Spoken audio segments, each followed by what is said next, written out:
Restez avec nous, le 8h15.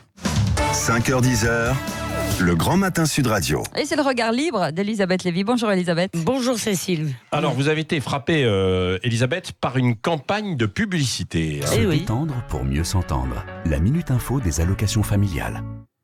Eh oui. Oui, Pour pourquoi beaucoup de Français, la CAF, les allocations familiales, eh bien, c'est la seule institution qui le côtoie. C'est le dernier service public qui est encore là quand les écoles et les commerces sont partis. Et il est aussi, ce dernier service public, le théâtre des multiples conflits et tensions, alors entre agents et usagers, et même entre les usagers eux-mêmes. Alors, en conséquence, la CAF se rebiffe et diffuse donc une série de spots pour appeler les usagers, pour les appeler à se comporter normalement. Qui reste poli et toujours bien accueilli. Le personnel de votre CAF vous écoute et vous accompagne. Comme vous, il a le droit au respect. Une campagne des allocations familiales.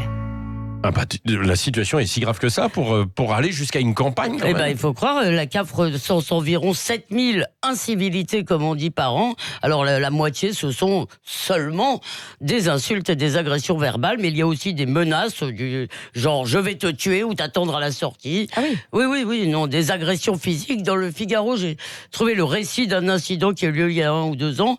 Un vigile distribuait des tickets parce qu'il y avait la queue. Oui. Il n'a pas voulu laisser passer une femme enceinte. Le mari est venu lui casser la figure, et pendant ce temps-là, au lieu d'essayer de s'interposer, la plupart des gens qui attendaient ont investi les locaux. Oui. Alors il me semble que bien au-delà de la CAF, eh bien, c'est une scène qui est tout à fait révélatrice d'un ensauvagement des relations sociales. Et d'ailleurs, on apprend que le nombre des candidats au concours de l'éducation nationale, l'agrégation, le CAPES, eh bien, ne cesse de baisser, et donc le niveau Mais avec lui. Quel est le rapport? Là, on Eh n'est bien, plus à la CAF. Là, Eh bien oui, mais comme les agents de la CAF, en fait, je crois que c'est Oui. les mêmes. Disons que il y a un peu les mêmes raisons. Comme les agents de la CAF, les professeurs ne se sentent plus respectés. D'abord par ceux qu'ils ont mission de servir et d'élever, les élèves. On le sait, ça défraie la chronique régulièrement. Les agressions sont de plus en plus fréquentes, des professeurs ou entre élèves. Et dans certains établissements, le métier de professeur est devenu un métier disciplinaire. Et ça n'empêche pas beaucoup d'experts de nous expliquer, statistiques à l'appui, que notre société est de plus en plus sûre, et c'est certainement vrai dans les statistiques, sauf que la violence gratuite que dénonçait ici même chez Valérie Expert le docteur Maurice Berger, eh bien cette violence gratuite, elle échappe aux statistiques.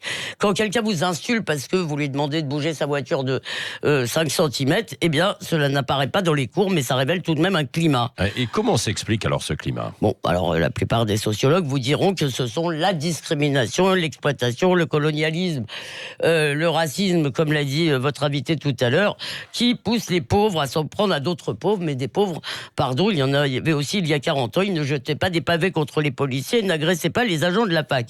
Alors, dans les facteurs, Maurice Berger évoque, lui, la faillite de l'intégration, le choc, disons, entre les cultures d'origine qui sont autoritaires et la culture d'accueil, la nôtre, qui est permissive. Mais plus largement, je crois que dans notre société, l'autorité est suspecte. Nous créons des légions d'enfants rois. Nous n'aimons pas punir. Dans le cas de la CAF, il y a très peu de plaintes, seulement quand il y a vraiment de la violence physique. Et une très grande partie des plaintes se soldent par un rappel à la loi très efficace, comme on sait. Et nous n'aimons même pas nommer, vous savez, nous employons des périphrases. Toujours dans cette campagne, il y a une sociologue qui dit une incivilité, c'est une interaction qui se termine mal, mais qui aurait pu se finir bien. En gros, il suffirait d'être un peu plus gentillet. Donc, en somme, notre jugement est sans cesse prié de s'incliner devant le sentiment, et nous ne voyons plus que des victimes. Merci, le regard libre chaque matin à 8h15 sur Sud Radio d'Elisabeth Lévy. Et dans un instant, il y en a un qui va pirater l'info. Ouais. Ah ouais, il s'appelle Danny Moreau. Et puis, il manque de respect à l'information. Oui, oh le méchant. Bon, on l'accueille dans un instant, bougez pas. 8h19.